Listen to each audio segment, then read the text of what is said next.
El cuento se llama Torrencial, es de Omar Jiménez. Llovía, mierda llovía. Yo no sé cuánto hacía que llovía mierda cuando escuché el estruendo en el techo. Para entonces ya conocía todos los sonidos de la casa. Me había acostumbrado a cada uno de ellos a fuerza de sobresaltos. Pero esto era algo distinto que prometía tirar el techo abajo. A las primeras heces las vi desde la cama a través de la ventana. No me detuve a mirar cómo reventaban en el jardín formando un colchón blando que no paraba de crecer. La náusea subió rápido y tuve que correr a vomitar.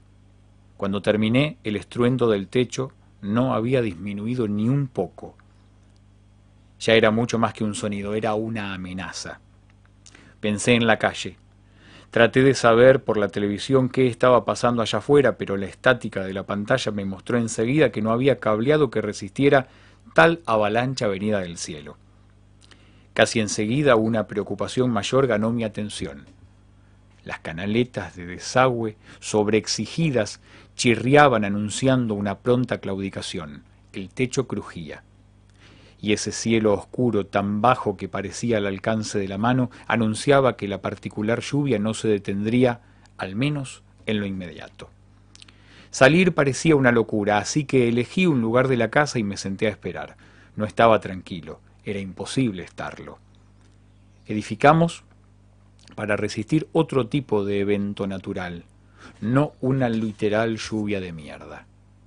De a poco, sentado en una mecedora con la vista fija en la pared del escritorio y el oído atento, noté que había una trama de sonidos indefinidos que aparecía detrás del estrépito incesante en el techo. Como quien trata de deshacer una enredada madeja, fui separando en ese tejido sonoro elementos nuevos que vibraban tras el ruido de la lluvia sólo cuando se les prestaba atención, como lo hacen los armónicos alrededor de un sonido principal. Entonces me estremecí. Lo que se escuchaba más allá del ensordecedor ruido del techo eran gritos, alaridos desesperados, aterrorizados, de los que seguramente habían sido sorprendidos por la inédita lluvia en la calle, quizás camino al trabajo, quizás a bordo de autos o colectivos convertidos súbitamente en una trampa mortal, empantanados en una alfombra creciente y opresiva que amenazaba transformarlos en tumbas. Sirenas. También se escuchaban sirenas lejanas.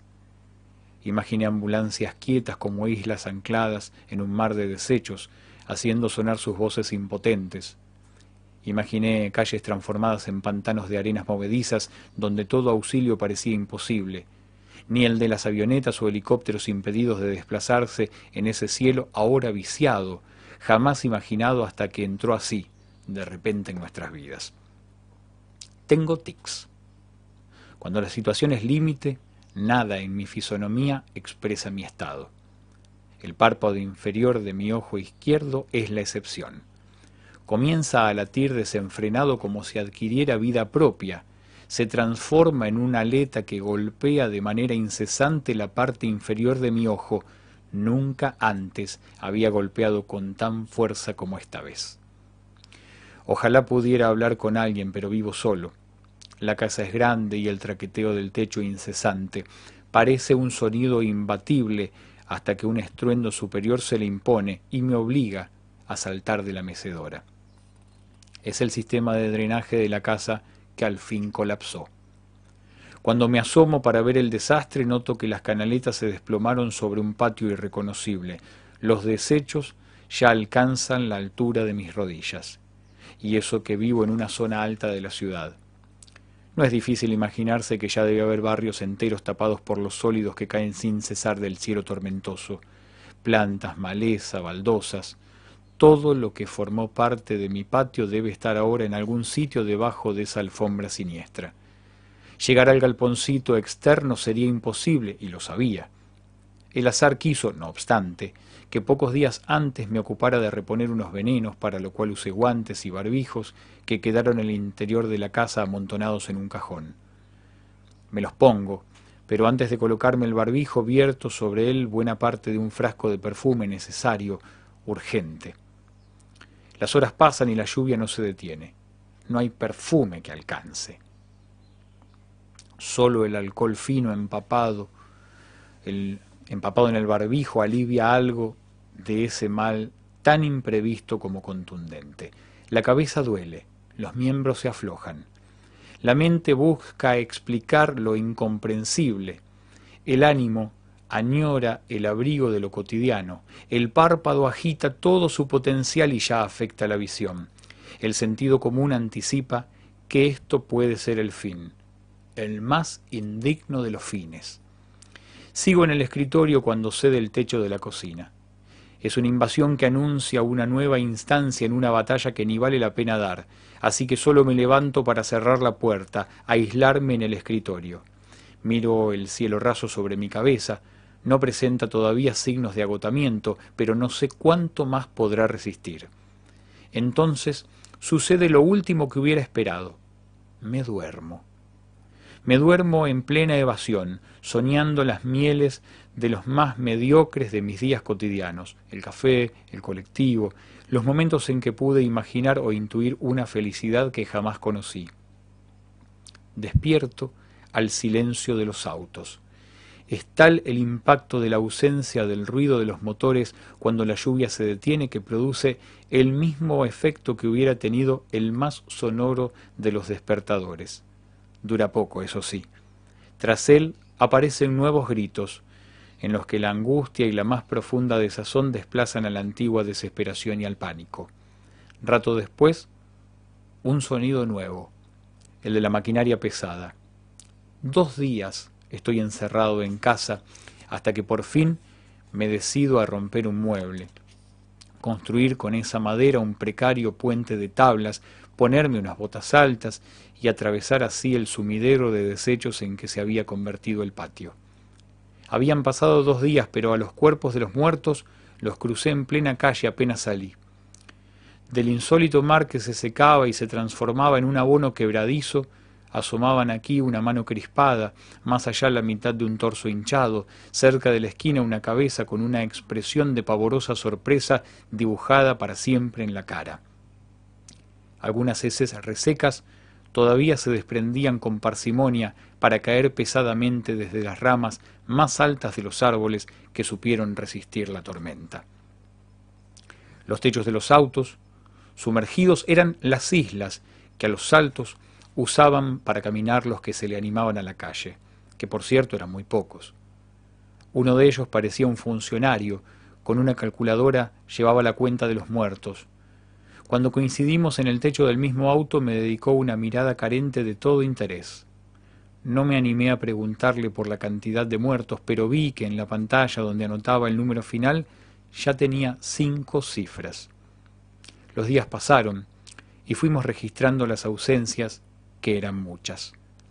Algunas semanas después, el opresivo cielo de la tormenta al fin se fue para dejar paso a un sol enfermizo y algo ajeno que tampoco nos trajo alegría. ¿Es necesario decir que desde entonces nada volvió a ser igual? La presencia abrumadora de la mierda lo había cambiado todo, incluso la forma de relacionarse.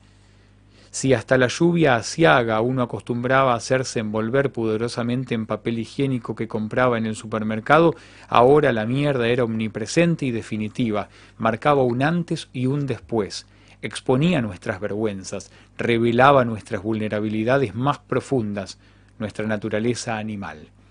Mancillaba sin piedad cualquier encanto, cualquier indicio de glamour, cualquier dignidad. Porque la lluvia de mierda desapareció de las calles en pocos meses, pero nunca, nunca se fue de nuestras vidas. De allí en adelante, las autoridades, aún los legos, trataron de dar solución a cuestiones nuevas, difíciles de manejar. Hacía falta imaginar obras de desagüe sofisticadas y por completo diferentes a todo lo que había conocido hasta ahora el género humano. Yo, por mi parte, llevo una vida cada vez más aislada. Limpié la casa como todos, reparé el techo, pero al antiguo tic del párpado izquierdo descontrolado sumé otro que ahora comparto con muchos de los que viven conmigo. Migro todo el tiempo al cielo, como un conejo mira el entorno al salir de su madriguera. Vivo, como todos, amenazado. y basta que el cielo se cubra de nubes para que un cuchillo de hielo dibuje una línea gélida sobre mi espina dorsal. Ha vuelto a llover, sí, pero la incertidumbre es la que manda. Cuando suena un trueno, cuando se ve un relámpago, no se sabe qué es lo que nos espera. La mirada se hace desconfiada. Cada uno quiere dejar la calle, ir a su casa cerca de los suyos y abrazarlos, buscar protección. Es cierto, no volvió la lluvia de mierda. Ahora llueve miedo, siempre miedo, torrencialmente. Hermosa historia, hermoso cuento. Repito, Omar Jiménez, periodista nacido en La Plata, que nos regala esta historia torrencial en este 2 de abril, que no solo recordamos a los veteranos y caídos de Malvinas, sino también recordamos lo que nos pasara en 2013, cuando la inundación nos pegó en el medio de la cabeza.